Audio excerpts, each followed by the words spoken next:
राम राम, नमस्ते, जय हिंद साथियों। मैं पवन कुमार एक बार फिर जुड़ा हूँ आपसे महम चौबीसी के बहनी सुरजन गांव से। और बहनी सुरजन गांव में बड़ा ही खुशी का माहौल है और गांव के अंदर एक उत्साह बना हुआ है अपने लाडले को लेकर, और लगातार उस बेटे का स्वागत किया जा रहा है। शिवम जो गोल्ड मेडल लेके आया है संभव कुश्ती के अंदर गोल्ड मेडल लेके आया और स्वागत किया जा रहा है। काफी संख्या में महिलाएं हैं, बुजुर्ग हैं, युवा साथी हैं, वो यहाँ पर मौजूद हैं। जो शिवम है हम उनसे बात कर लेते हैं। शिवम भाई राम राम। राम राम। ये संभव कुश्ती क्या होती है पहले तो ये बता दो। संभव मतलब ये कुश्ती से निकला हुआ गेम है, मतलब रेसलिंग के टाइप में होता है। बिल्कुल। गोल्ड लेके आए हो? हाँ, गोल्ड लेके आए हैं। तो कहाँ पर प्रतियोगिता थी? ये औरंगाबाद महाराष्ट्र में थी।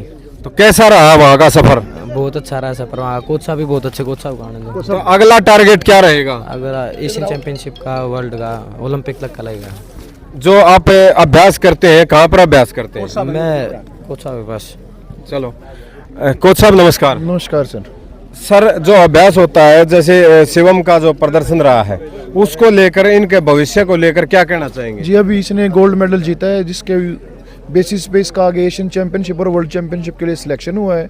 और मैं आपको बता दूं, सैम्बो कुश्ती जो है ये एक रशियन गेम है जो सेकेंड वर्ल्ड वार के बाद बिना हथियार के कॉम्बैट फाइट का, उसका मार्शल आर्ट का गेम है, जिसमें इसने गोल्ड मेडल जीता है। और ये ओलंपिक से मान्यता प्राप्त है, एशियन गेम्स में है, इंडोर एशियन गेम्स में है, और आगामी नेशनल गेम्स में भी इसके शामिल होने की पूरी संभावना है। उसके ऊपर फेडरेशन काम कर रही है।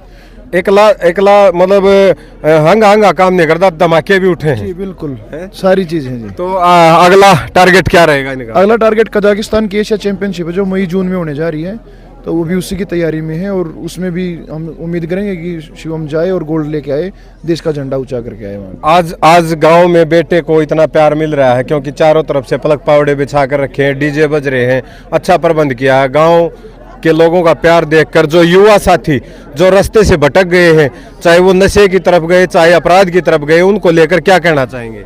जितना अच्छा है जी, जितना ये सम्मान समारोह है, इसको देख के ही प्रोत्साहन आएगा और गांव के युवा बच्चों में भी, साथियों में भी। तो ये होते रहना चाहिए, इससे ही थोड़ी परिवर्तन आ सकता है, ये काफ़ी ज़रूरी है। चलो इनके स्वागत के लिए भारतीय जनता पार्टी की महिला प्रदेश कार्यकारिणी सदस्य श्रीमती राधा अलाउद जी हमारे बीच में है। इनका स्वागत किया है, माला पहनाकर आशीर्वाद दिया है शिवम बेटे को। मैडम नमस्कार। नमस्कार जी। क्या कहना चाहेंगे बेटे की इस उपलब्धि को लेकर? मैं सबसे पहले तो शिवम को, इनके कोच को, उनके माता पिता को बधाई देना चाहता हूँ कि जिन्होंने अपने बच्चे को इतना मोटिवेट किया, वो स्पोर्ट्स के अंदर आया। क्योंकि मैं खुद एक खिलाड़ी हूँ, नेशनल लेवल की प्लेयर रही हूँ, तो मुझे ये पता है कि एक प्लेयर को कितनी मेहनत करनी पड़ती है, किस किस की सपोर्ट चाहिए। तो ये बच्चा जो ये चैंपियनशिप में गोल्ड मेडल लेके आया है और आने वाले समय में ये जो एशियन चैंपियनशिप के अंदर कजाकिस्तान में जा रहा है, तो इस बच्चे के भविष्य की कामना करती हूँ। और मैं जिस गेम में ये कुश्ती के अंदर आया है, जैसा मैं इसका समझ पा रही हूँ, जितना मुझे ज्ञान है, कि ये जो कॉम्बैट टाइप की जो कुश्ती है, ये खाली खिलाड़ी के रूप में ही देश और हरियाणा का नाम रोशन नहीं करेगा, ये डिफेंस के अंदर भी, हमारी आर्मी के अंदर भी बहुत काम आएगी। तो ऐसे बच्चे जो इस कुश्ती में भाग लेंगे या स्थान प्राप्त करेंगे, तो जिस लेवल की ये कुश्ती करेंगे, आने वाले समय में इन बच्चों को डिफेंस के अंदर भी बहुत अच्छा स्थान मिलने की संभावना है। दर्शक साथियों, मैं आपको बता दूं, जैसे चाइना के बॉर्डर पर गलवान घाटी के अंदर जैसे ही चाइना के सैनिकों ने एंट्री करने की कोशिश करी थी, वहां पर गोलियां या अन्य तरह के जो हथियार अलाउड नहीं है, तो लठों के द्वारा उनको मार भगाया था, घुसे मार के मार भगाया था। तो मैडम इसी तरह का या बिना हथियार की जो डिफेंस करने का जो तरीका है, ये ऑफेंस या डिफेंस, वो इस कुश्ती के माध्यम से जो बच्चा इसमें आएगा, वो जरूर अपनी सेना के अंदर कहीं ना कहीं जगह जरूर प्राप्त करेगा। तो मैडम जैसे देख रहे हैं आज का युवा अपराध की तरफ या नशे की तरफ अग्रसर है। हाल फिलहाल में जिस प्रकार से महम चौबीसी के युवा, जैसे वेट लिफ्टिंग हो, चाहे कुश्ती हो या फिर निशानेबाजी हो, तरह तरह के गेम्स में बेटियां भी इसी तरह से नाम रोशन करती जा रही हैं, उन भटके हुए युवाओं के लिए क्या कहना चाहेंगे? देखो, ये जो मैं हरियाणा की बात करूं, हरियाणा बहुत छोटा सा स्टेट है, उसके बावजूद भी ओलंपिक में मेडल है तो हरियाणा के, वर्ल्ड चैंपियनशिप में मेडल है तो हरियाणा के, एशियन गेम्स में है तो मेडल हरियाणा के, और हमारे अभी नेशनल गेम्स में हुए वहाँ पे भी ज़्यादातर मेडल हरियाणा के। तो हरियाणा की, इसका मतलब हमारी गवर्नमेंट की जो स्पोर्ट्स पॉलिसी है वो इतनी ज़्यादा अच्छी है। मैंने अपना समय देखा है, नेशनल कोच भी रही हूँ मैं, एशियन, मैंने कम से कम 5 एशियन गेम्स, एशियन चैंपियनशिप में गई हूँ। उस समय में और आज में दिन रात का अंतर है। हमारी पार्टी पार्टी स्पोर्ट्स के लिए स्पोर्ट्स पॉलिसी इतनी ज़बरदस्त बनाई हुई है, तभी तो ये मेडल आ रहे हैं। और जो बच्चे आज स्पोर्ट्स नहीं कर रहे हैं, इस बच्चे को देख के पूरे गांव के जो मेरे सामने युवा खड़े हैं, मैं इनको कहूँगी या खुद या अपने छोटे बहन भाइयों को गेम में लेके आओ, किसी भी गेम में लेके आओ, ताकि वो सुबह शाम 2 घंटे, शाम को 2 घंटे, 4 घंटे स्कूल के कॉलेज के बाद जब प्रैक्टिस करेगा तो उसका ध्यान जो है गलत रास्ते पे जाएगा ही नहीं।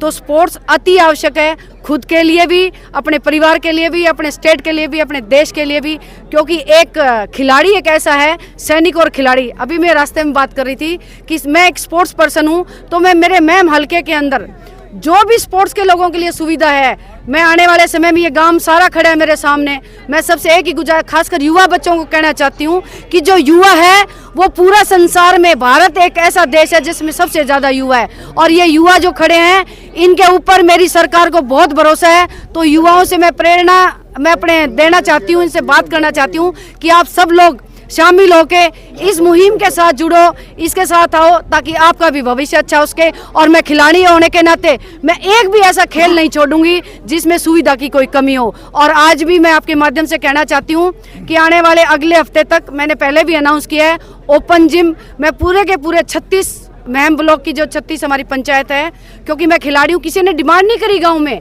उसके बावजूद मैंने 36 के 36 पंचायतों में ओपन जिम देने का काम किया है। आने वाले समय में और भी बहुत सुविधाएं मैं देने का काम करूंगी। मैं गांव के सब युवाओं से कहूंगी, आप एकजुट होकर एक साथ आओ, स्पोर्ट्स के उसमें आओ, ताकि स्पोर्ट्स पर्सन का आप साथ दोगे तो स्पोर्ट्स की नीतियाँ और स्पोर्ट्स की खेल सुविधाएं आपको जरूर मिलेगी। चलो, बहुत बहुत धन्यवाद मैडम आपका कि बहुत अच्छी बात बताई है। सारी गांव की महिलाएं और भी साथ में हैं। राम राम जी। राम राम जी। क्या कहेंगे बेटे की उपलब्धि को लेकर, कितनी खुशी हो रही है? आज बहुत खुशी हो रही है जी हमने। अच्छा, हाँ जी।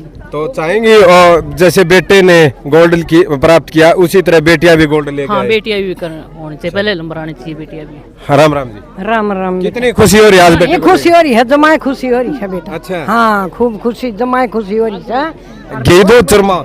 हाँ, घी दूध चुरमाए तो काम देगा यो। हाँ। तो दर्शक साथियों, जैसा कहा जाता है हरियाणा प्रदेश को लेकर, देशा में देश हरियाणा, जित दूध दही का खाना। इस दूध दही के खाने में इतनी ताकत है कि हर बच्चा जो यहाँ से खेलने के लिए निकलता है वो गोल्ड लेके आता है।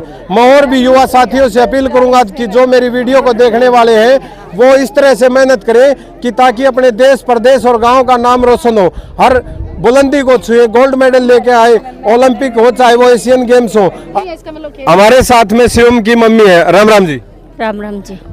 आज कितनी खुशी हो रही है बेटा गोल्ड लेके आया? आज मुझे बहुत खुशी है, मेरा बेटा नेशनल में गोल्ड मेडल लाया है, और मैं खुद एक नेशनल चैंपियनशिप रही हूँ, और मेरा बच्चों की तरफ ध्यान है कि मैं अपने बच्चों ने ओलंपिक तक ले जाऊँ। मैं पूरा ध्यान दे रही हूँ, पूरा प्रयास कर रहे हैं। मैं और मेरा हस्बैंड यानी परिवार है, जो हम पूरा अपना जो भी सहयोग है सारा अपने बच्चों को दे रहे हैं। मेरा यही तात्पर्य रहा है कि मैं चाहती हूँ कि मेरे पूरे बहनी सुरजन के बच्चे हैं वो आगे निकले और अपने गांव का, अपना देश का रोशन करें। भाई देखो, एक खिलाड़ी माता का खिलाड़ी बेटा, आप कौन सा गेम करती थी? मैं हैंडबॉल करती थी जो 2002 में। अच्छा, तो प्रेरणा मिली कहाँ से? आपने ये सोचा कि बेटे को भी एक खिलाड़ी बनाना चाहिए? मैंने सोचा कि मैंने खुद ने तो कोई सरकारी नौकरी नहीं मिली, एक छोटी नौकरी है आशा वर्कर की। मैं चाहती हूँ कि मेरे बच्चे को कोई बढ़िया नौकरी मिले और कोई बढ़िया काम करे गांव के लिए। इसलिए हमारे मन में खेलों की तरफ बहुत महत्व है। मेरा पूरा परिवार है मंडाना, मेरे भाई हैं सारे सर्विस में, कमल कोच है, संजय कोच है, मेरा मनोज भैया खड़ा है, सारे पहलवान हैं हम शुरू से ही। बिल्कुल बिल्कुल। तो के बेटे की तैयारी के लिए क्या क्या देते हैं खाने में? हम हमारे बेटे को कह रहे हैं कि अभी जो तेरा मन भाव है, जो तेना जितना खाना हो तू सब कुछ खा सकता खाने के लिए, लेकिन मेडल आने चाहिए। मेडल आने चाहिए ना, अपना भी नाम, अपने पापा का नाम और अपने गांव का और अपने हरियाणा का नाम रोशन होना चाहिए बस। तो मैडम हैंडबॉल की खिलाड़ी रही हैं, आप भी हैंडबॉल कोच रही हैं? नहीं, मुझे अभी अभी पता चला कि हैंडबॉल की प्लेयर है, और मैं नेशनल कोच भी रही हूँ। तो मुझे जान के बहुत खुशी हुई है कि मेरी एक हैंडबॉल की जो प्लेयर है, मेरे तो स्टूडेंट ही ट्रेनी रही होगी, जो अपने बच्चे को इस लेवल तक लेके जा रही है। बहुत बधाई की पात्र है, बहन का जो पूरा समर्पण है वो खेल के प्रति है। तो सोना तब के कुंदन बन गया, ये सोना था वो कुंदन निकल गए। क्या कहेंगी आगे भविष्य को लेकर? भविष्य के लेकर मेरा यही कहना है कि मैं अपने बच्चों को या भी और भी बच्चों उनको भी यही शिक्षा दूंगी कि भाई खेलो और पढ़ो, अपने माँ बाप का नाम रोशन करो। चलो दर्शक साथियों, आप सबका बहुत बहुत धन्यवाद और जुड़े रहिएगा मेरे साथ। वीडियो को शेयर कीजिएगा, लाइक कीजिएगा, चैनल सब्सक्राइब करिएगा। आप सबका बहुत बहुत धन्यवाद। जय हिंद, जय भारत। आप सब साथियों का बहुत बहुत धन्यवाद। जय हिंद, जय भारत।